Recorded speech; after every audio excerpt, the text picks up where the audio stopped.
যোবের কাহিনী থেকে পাঠ 11 অধ্যায় থেকে 14 অধ্যায়। সোফারের প্রথম বক্তব্য। নায়ামাতে সোফার তখন বলে উঠলেন, কেউ কি অন্নগল এত কথার উত্তর দেবে না? এমন মহাবক্তা হলে কি মানুষের কথা ঠিক হয়? তোমার এই বাচালতা কি সকলের মুখ বন্ধ করে দেবে নাকি? তুমি এইভাবে ব্যঙ্গ বিদ্রুপ করলে কেউ কি তোমার দোষ ধরবে না? তুমি কিনা বলেছ তোমার আচরণ পূর্ণ পবিত্র, ঈশ্বরের দৃষ্টিতে শুচিশুদ্ধ তুমি। আহা, কতই না ইচ্ছা করে ঈশ্বর নিজেই কথা বলুন, তিনি নিজের মুখেই তোমার কথা উত্তর দিন, প্রজ্ঞার মর্ম কথা তোমাকে তিনি খুলেই বলুন। মানুষের বুদ্ধির কাছে তা কতই না সূক্ষ্ম। তাহলে তুমি বুঝতেই পারতে তোমার পাপের জন্যে তোমার যা পাওনা ঈশ্বর তার চেয়ে কমই দিচ্ছেন। তুমি কি ঈশ্বরের রহস্যময় সত্তার কথা উপলব্ধি করতে পারো নাকি? সর্বশক্তিমানের পূর্ণতা যে কতখানি তুমি কি তা দেখে নিতে পারো নাকি? তা যে নবলোকের উচ্চতাও ছাড়িয়ে যায়, তাই কি বা করতে পারবে তুমি? তা যে অধোলোকের গভীরতাও ছাড়িয়ে যায়, তার কতটুকুই বা জানতে পারবে তুমি? তা তো জগতের চেয়ে দীর্ঘ প্রসারী, সমুদ্রের চেয়ে মহাবিস্তারী। হঠাৎ এসে তিনি যদি কাউকে বন্দি করেন, তিনি যদি বিচার সভা ডাকেন, কার সাধ্য তাকে বাধা দেয়? কারা যে অযোগ্য মানুষ তা তিনি তো ভালোভাবেই জানেন। কারো কোনো অপরাধ দেখে তিনি কি তার আসল রূপটা ধরতে পারেন না? তাই বুদ্ধিহীন মানুষকেও শেষে হতে হয় বিবেচক। বন্য গাধার শাবকের মতো মানুষকে ক্রমশই পোষ মানতে হয়। তুমি যদি এবার মনটাকে দৃঢ় করতে পারো, তার দিকে দুহাত বাড়িয়ে যদি প্রার্থনা জানাও, যে পাপের জন্য হয় তোবা তুমি নিজে দায়ী, তা যদি দূর করে দাও, তুমি যদি তোমার শিবিরে কোনো অন্যায় স্থানই না দাও, তাহলে আবার তুমি অমিলন মুখ তুলে দাঁড়াতেই পারবে, সুস্থির হয়ে থাকতেই পারবে। মনে আর কোনো ভয় থাকবে না তোমার। তোমার এই দুঃখ কষ্ট ভুলেই যাবে তুমি। তার কথা মনে থাকবে শুধু ফিরে যাওয়ার বন্যার জলরাশির মতো। তখন তোমার জীবন হয়ে উঠবে ভদ্রপুরের চেয়েও উজ্জ্বল। তোমার এই আধারও তখন হয়ে উঠবে যেন সকলেরই আলো। সেদিন তোমার মনে আশা আছে বলে নিশ্চিন্ত থাকতে পারবে তুমি, সুরক্ষিত হয়ে নিরাপদে ঘুমোতে পারবে তুমি। তুমি বিশ্রাম নিতে গেলে ভয় দেখাবার মতো কেউ থাকবে না সেখানে। তোমার কাছে অনেকেই ধন্না দিতে আসবে সেদিন। এদিকে দুর্জনীরা হতাশ চোখে চাইবে তখন। নিষ্কৃতির কোনো পথ থাকবে না তাদের। অন্তিম নিঃশ্বাস ফেলা শুধু এইটুকু আশা থাকবে তাদের। উত্তরে যোব বললেন, সন্দেহ নেই তোমারই যথার্থ মানুষ। তোমাদের জীবনের শেষ হলে প্রজ্ঞারও বুঝি শেষ হয়ে যাবে। কিন্তু আমারও তো বুদ্ধি আছে। তোমাদের চেয়ে আমি কম কেউ নই। কারো বা অজানা আছে তোমাদের ওইসব কথা? হায় রে, যে আমি ঈশ্বরের সাড়া পাবো বলে তাকে বারবার ডাকি, সে আমি কিনা বন্ধুদের হাসির পাত্র হয়েছি এখন? সে সজন্য ধার্মিক, সেই কিনা লোকেদের হাসির পাত্র হয়েছে এখন? সুখে আছে যারা, দুর্ভাগার দশাকে তারা দেখে থাকে অবজ্ঞার চোখে। পা পিছলে যাচ্ছে যাদের, মানুষের আঘাত পড়ে তাদেরই ওপর। এদিকে দুষ্যু যারা, তারা কিন্তু যে যার শিবিরে শান্তিতেই থাকে। ঈশ্বরকে ক্রুদ্ধ করে যারা, তারা নিরাপদেই থাকে। নিজেদের বাহুবল দেবতা যাদের, তারাও তো নির্বিঘ্নেই থাকে। জিজ্ঞাসা করে দেখো পশুদের, ব্যাপারটা বুঝিয়ে দেবে তারা। কিংবা আকাশের পাখিদের, ব্যাপারটা বলেই দেবে তারা। কিংবা ভূতলের যত সরীসৃপকে একই শিক্ষা দেবে তারা। কিংবা সমুদ্রের মাছগুলিকে একই কথা জানিয়ে দেবে তারা। এসব প্রাণীর মধ্যে কারোই বা অজানা আছে? সবকিছুর এইভাবে থাকা স্বয়ং ভগবানেরই কাজ।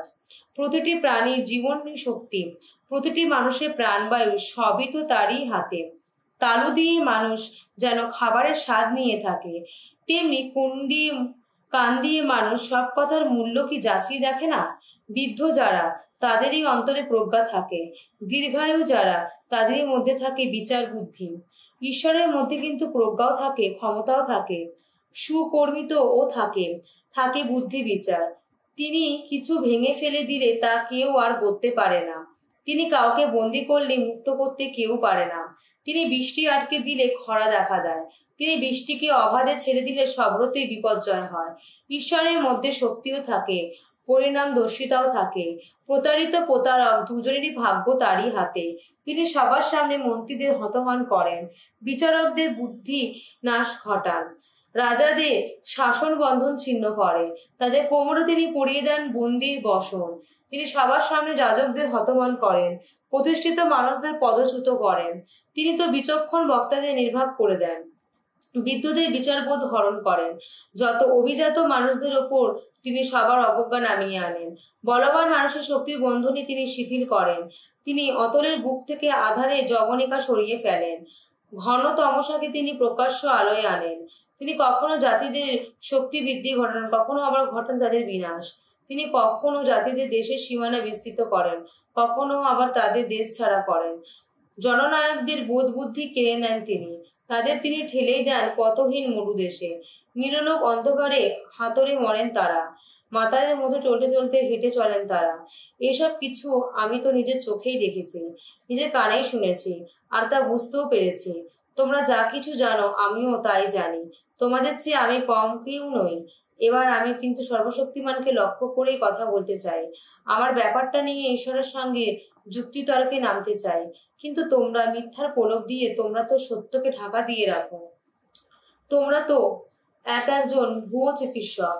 আহা, তোমরা যদি মুখ বন্ধ করেই থাকতে সেইটুকু তোমাদের পক্ষে বুদ্ধির কাজ হতো। তাই বলছি, এবার আমার সমস্ত যুক্তি তোমার শুনে রাখো। আত্মপক্ষ সমর্থনে যা কিছু বলছি আমি মন দিয়েই শোনো।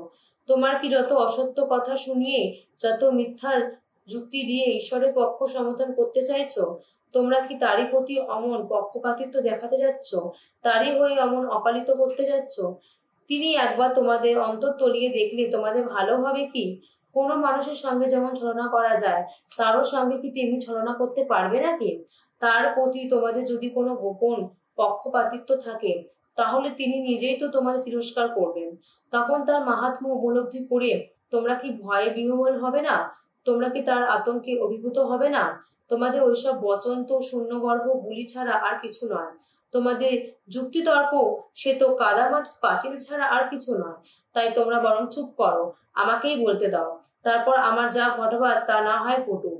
চূড়ান্ত বিপদের মুখে ঝাঁপিয়ে পড়বো আমি, প্রাণেরও ঝুঁকি নেব আমি।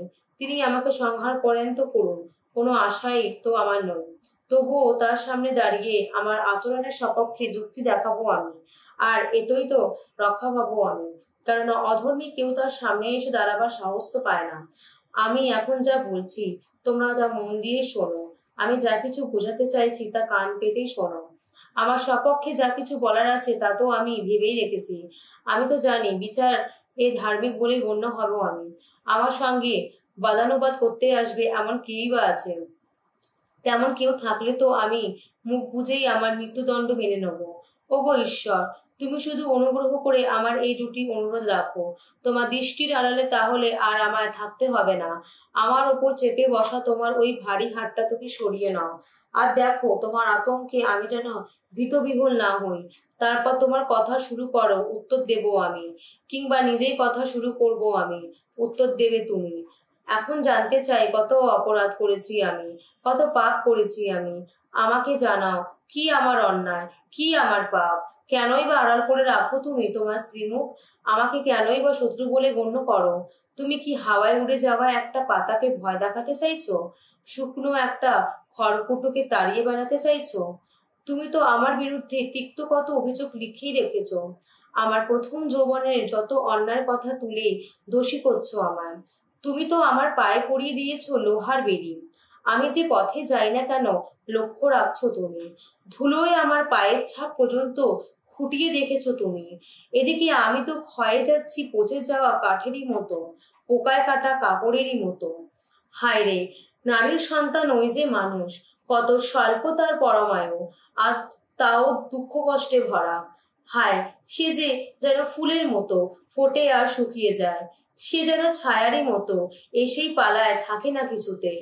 আর তেমন একজনের দিকে তুমি কিনা চোখ মেলে চাও, তাকে কিনা তোমারই প্রতিপক্ষ করে বিচার সভায় টেনে আনো।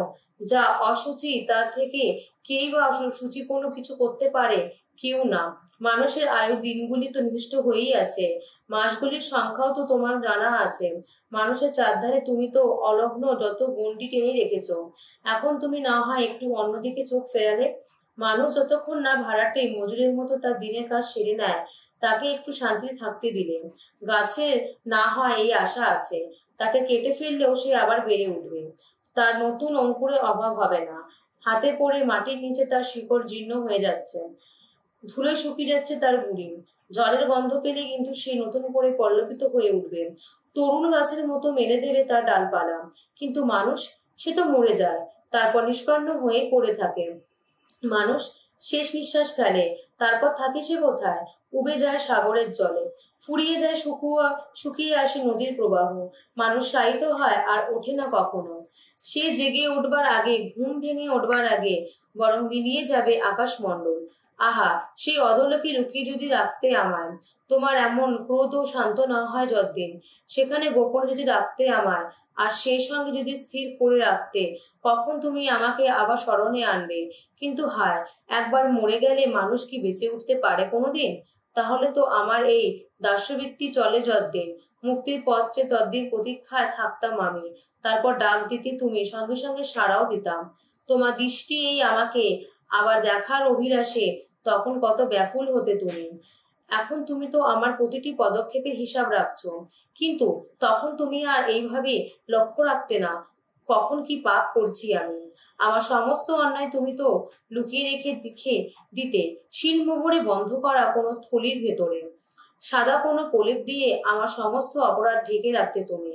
কিন্তু হায় রে, ধসে ধসে পর্বতে যেমন শেষ ভেঙে পড়ে, উঁচু খাড়া শৈল যেমন হঠাৎ স্থানচ্যুত হয়, যেমন জলস্রোত যত পাথরকে খইয়ে দিয়ে যায়, খাদ নদীর প্রবাহ যেমন ভাসিয়ে নিয়ে যায় ভূতলের মাটি, তুমিও তো তেমনি মানুষের সব আশা বিচন্নে করো, তাকে চিরপরাভূত করো, শেষে তাকে যেতেই তো হয়। তার মুখের চেহারা তুমি বিকৃতই করো, তারপর তাকে বিদায় করে দাও। তার সন্তানেরা সম্মানিত হলেও তো সে তা জানতেও পারে না, তারা লাঞ্ছিত হলেও সে তো দেখতে পায় না। সে শুধু নিজের দেহের কথা ভেবেই যন্ত্রণা পায়, সে শুধু নিজের দশা নিয়ে বিলাপ করে চলে। প্রজ্ঞা পুস্তক থেকে পাঠ, 7 অধ্যায়, 15 থেকে 30 পদ। ঈশ্বর আশীর্বাদ করুন, আমি যেন বুদ্ধি বিবেচনার সঙ্গে কথা বলতে পারি। তার কাছ থেকে যে সব শুভদান পেয়েছি আমি, সেই মতোই যেন শুভ চিন্তাও করতে পারি। তিনি তো নিজেই প্রজ্ঞার পথের দিশারি, প্রাজ্ঞজনদের তিনি সৎ পথে চালিত করেন।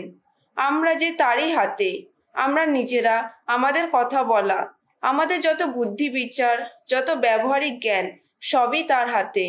যা কিছু অস্তিত্ব আছে, তিনিই তো তার যথাযথ জ্ঞান দিয়েছেন আমায়, যাতে আমি বুঝতে পারি জগতের গঠনের কথা, মৌল উপাদানগুলি সক্রিয় শক্তির কথা, যত কালচক্রের শুরু, শেষ ও মধ্যবর্তী সময়ের কথা, কর্কট ও মকর ক্রান্তির দিনে দুটির পালা করে আসার কথা ও ঋতু পরিবর্তনের কথা, বর্ষচক্রের কথা, তারা নক্ষত্রে অবস্থানের কথা, যত প্রাণীর স্বভাবের কথা, যত বন্য পশু প্রবৃত্তির কথা, যত আত্মিক শক্তির ক্ষমতার কথা, যত মানবীয় যুক্তিচিন্তার কথা, বিভিন্ন উদ্ভিদের কথা ও বিভিন্ন শিকড়ের গুণাগুণের কথা, দৃশ্য ও অদৃশ্য যা কিছু, সবই জানতে পেরেছি আমি।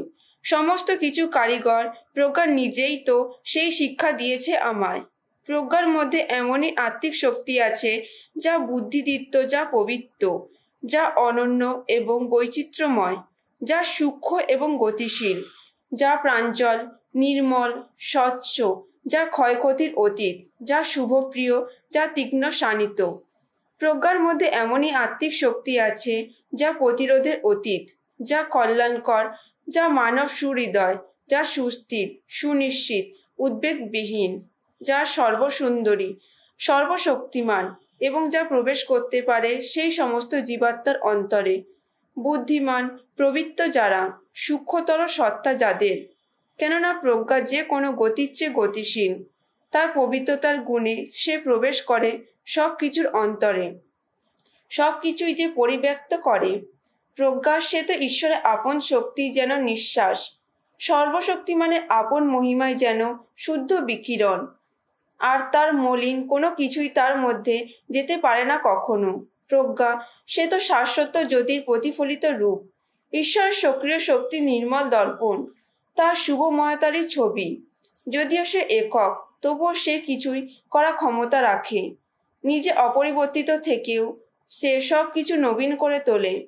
যুগে যুগে পুণ্যবান যত মানুষের অন্তরে গিয়ে সে তাদের ঈশ্বর বন্ধু করে তোলে, প্রজ্ঞাও করে তোলে। কেননা ঈশ্বর তো শুধু তাকেই ভালোবাসেন, প্রজ্ঞার সঙ্গে যার নিত্য বসবাস। প্রজ্ঞা যে সূর্যের চেয়েও ক্রান্তিময়, তার প্রভা যে কোনো নক্ষত্রপুঞ্জের চেয়েও দীপ্তিমান। দিনের আলোর তুলনায় সে কতই না শ্রেয়, কেননা দিনের প্রথম আলো সে তো রাত্রির আগমনে ঢাকা পড়ে যায়, কিন্তু অধর্ম প্রজ্ঞাকে জয় করতে পারে না কখনো। সাধু লুক রচিত মঙ্গল সমাচার 15 অধ্যায় 11 থেকে 32 পদ। যিশু আরো বললেন, একটি লোকের 2টি ছেলে ছিল। ছোট ছেলেটি একদিন বাবাকে বলল, বাবা, আমার ভাগের সম্পত্তি আমাকে দিয়ে দাও। তখন তিনি তাদের দুজনের মধ্যে তার ধনসম্পত্তি ভাগ করে দিলেন। কিছুদিন পরে সেই ছোট ছেলেটি নিজের যা কিছু ছিল সবই বিক্রি করে সমস্ত টাকা কড়ি নিয়ে দূর দেশে চলে গেল। সেখানে উচ্ছৃঙ্খলের মতো দিন কাটিয়ে সে তার সর্বস্বই উড়িয়ে দিল। সে সবকিছুই খরচ করে ফেলেছে। এমন সময় সেই দেশে দেখা দিল করাল দুর্ভিক্ষ। ছেলেটির এবার দুর্দিন শুরু হলো। তাই তাকে গিয়ে চাকরের কাজ নিতে হলো সেখানকার এক অধিবাসীর কাছে। সেই লোকটি তাকে নিজের জমিতে পাঠিয়ে দিল শুয়োর চড়াতে। ছেলেটির খুব ইচ্ছে হতো শুয়োরেরা যে শুটি খায় তাই খেয়ে সে তার পেট ভরাবে, কিন্তু তাও তাকে কেউই দিত না। তখন তার চেতনা হলো। সে বলল, বাবার ওখানে কত মাইনে করা লোক প্রয়োজনের চেয়েও বেশি খাবার পাচ্ছে, আর আমি কি না এখানে খিদার জ্বালায় মরছি। আমি এবার এই জায়গা ছেড়ে বাবার কাছে যাব আর তাকে বলবো, বাবা, আমি ঈশ্বরের কাছে আর তোমার কাছে পাপ করেছি। আমি আর তোমার ছেলে বলে পরিচিত হওয়ার যোগ্য নই। তাই তুমি আমাকে তোমার একজন মাইনে করা লোকের মতোই রাখো। সে তখন সেই জায়গা ছেড়ে তার বাবার কাছে যাওয়ার জন্য রওনা হলো। সে তখনও দূরেই রয়েছে। সেই সময় তার বাবা তাকে দেখতে পেলেন। তার প্রাণটা কেঁদে উঠল। ছুটে গিয়ে তিনি ছেলেটির গলা জড়িয়ে ধরে তাকে চুমু খেলেন। তখন ছেলেটি তাকে বলল, বাবা, আমি ঈশ্বরের কাছে আর তোমার কাছে পাপ করেছি। আমি আর তোমার ছেলে বলে পরিচিত হওয়ার যোগ্য নই। তার বাবা কিন্তু চাকরদের ডেকে বললেন, শিগগির যাও, সবচেয়ে ভালো পোশাক বের করে আনো আর ওকে তা পরিয়ে দাও। ওর হাতে একটা আংটি দাও আর পায়ে পরিয়ে দাও জুতো। তারপর সেই মোটাসোটা বাছুরটাকে নিয়ে এসে কেটে ফেলো। তারপর এসো, খেয়ে দে আনন্দ করা যাক। কারণ আমার এই যে ছেলেটি, সে তো মরেই গিয়েছিল আর এখন বেঁচে উঠেছে। সে হারিয়ে গিয়েছিল আর এখন তাকে পাওয়া গেছে। তাই তারা সকলে আনন্দ করতে লাগলো। বড় ছেলেটি তখন মাঠে ছিল। ফেরার পথে সে যখন বাড়ির কাছে পৌঁছলো তখন নাচ ও গান বাজনার শব্দ তার কানে এলো। সে একজন চাকরকে ডেকে জিজ্ঞাসা করল, এসব আবার কি হচ্ছে? চাকরটি বলল, আপনার ভাই যে ফিরে এসেছেন আর আপনার বাবা মোটা সোটা সেই বাছুরটাকে তাই কেটে ফেলেছেন। তিনি যে তাকে সুস্থ দেহেই ফিরে পেয়েছেন। এই কথা শুনে বড় ছেলেটি রেগে গেল। সে ভেতরে যেতে চাইল না। তার বাবা বাইরে এসে তাকে সারাসারি করতে লাগলেন, কিন্তু বাবাকে সে উত্তর দিল, ভেবে দেখো তো, এত বছর ধরে আমি দাসের মতো তোমার জন্যে খেটে আসছি। একদিনও তোমার কোনো কথা অমান্য করিনি, অথচ তুমি তো আমাকে একটা ছাগল ছানাও কখনো দাওনি যাতে আমি বন্ধু বান্ধবদের সঙ্গে আনন্দ করতে পারি। কিন্তু তোমার ওই যে ছেলে, যে বেশ্যাদের পেছনে তোমার ধনসম্পত্তি নষ্ট করেছে, সে যখন ফিরে এলো, তুমি কিনা তারই জন্যে মোটাসোটা সেই বাছুরটাকে কেটে ফেললে। তিনি তখন বললেন, বাবা, তুমি তো সবসময় আমার কাছে রয়েছ আর আমার সবকিছুই তো তোমারই, কিন্তু তবুও আনন্দ করা, উৎসব করাই উচিত ছিল। কারণ তোমার এই যে ভাই, সে তো মরেই গিয়েছিল আর এখন বেঁচে উঠেছে। সে হারিয়ে গিয়েছিল আর এখন তাকে পাওয়া গেছে।